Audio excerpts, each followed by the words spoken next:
ಇರುವಂಥ ಜವಾಬ್ದಾರಿ. ಸರ್, ಈಗ ಧರ್ಮಸ್ಥಳದ ವಿಚಾರದಲ್ಲಿ ತನಿಖೆ ಭಾಳ ಜೋರಾಗಿ ನಡೀತಾ ಇದೆ. ಬಿಜೆಪಿ ಧರ್ಮಸ್ಥಳಕ್ಕೆ ಯಾತ್ರೆಗಳನ್ನೂ ಕೂಡ ಕೈಗೊಳ್ತಾ ಇದೆ. SIT ತನಿಖೆ ಸರಿ ಆಗ್ತಾ ಇದೆ ಅಂತ ಅನ್ನಿಸ್ತದೆ. ನೋಡಿ, ಎಲ್ಲ ವಿಚಾರಗಳಲ್ಲಿ ರಾಜಕೀಯ ಸಲ್ಲೋದು.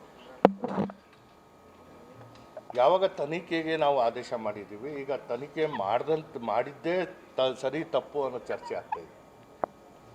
ಇದೆಲ್ಲ ಏನಾಗುತ್ತೆ, ದೂರು ಬಂದಂತಹ ಸಂದರ್ಭದಲ್ಲಿ ಅದಕ್ಕೆ ಸ್ಪಂದಿಸಬೇಕಾಗಿರುವಂಥದ್ದು ಒಂದು ಜವಾಬ್ದಾರಿ ಇರುವಂಥ ಸರ್ಕಾರದ ನಡೆ.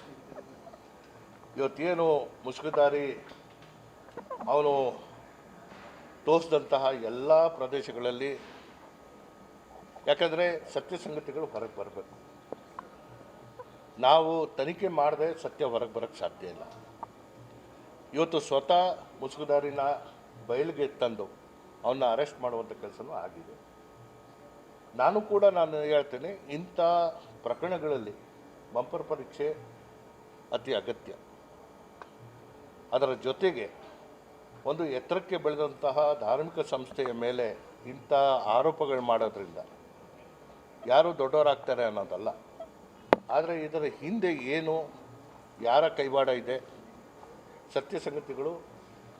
ನಾನು ಸ್ವತಃ ಒಬ್ಬ ಪ್ರಜೆಯಾಗಿ, ನಾನು ಚುನಾಯಿತ ಪ್ರತಿನಿಧಿ ಅಂತ ಹೇಳಲ್ಲ, ಒಬ್ಬ ಪ್ರಜೆಯಾಗಿ ಏನು ನಡೀತಾ ಇದೆ, ಇದರ ಸತ್ಯ ಏನು ಅನ್ನೋದು ತಿಳ್ಕೊಬೇಕಾಗಿರುವಂಥ ಅಗತ್ಯ ನಮಗೂ ಇದೆ. ಷಡ್ಯಂತ್ರ ಇದೆ ಅಂತ ಅನ್ನಿಸ್ತಾ ಇದೆ.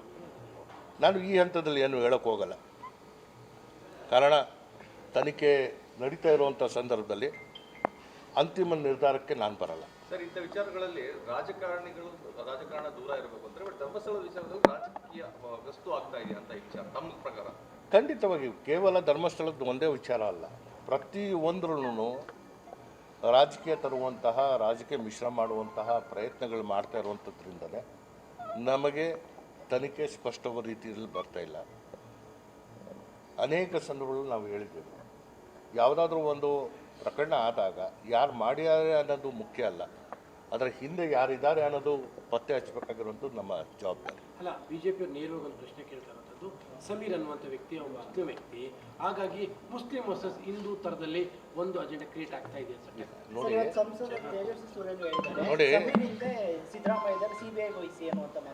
ಅಲ್ಲ, ಸಮೀರ್ ಮುಸ್ಲಿಂ ಅನ್ನುವಂಥ ವಿಚಾರ ದುಡ್ಡು ಕಾಯನ್ ಆಗ್ತಾ ಇದೆ. ಇಲ್ಲಿ ನಾನು ಹೇಳುವಂಥದ್ದು, ಯಾರು ಯಾವ ವಿಚಾರದಲ್ಲಿ ಏನು ಬಂದರೂ ಕೂಡ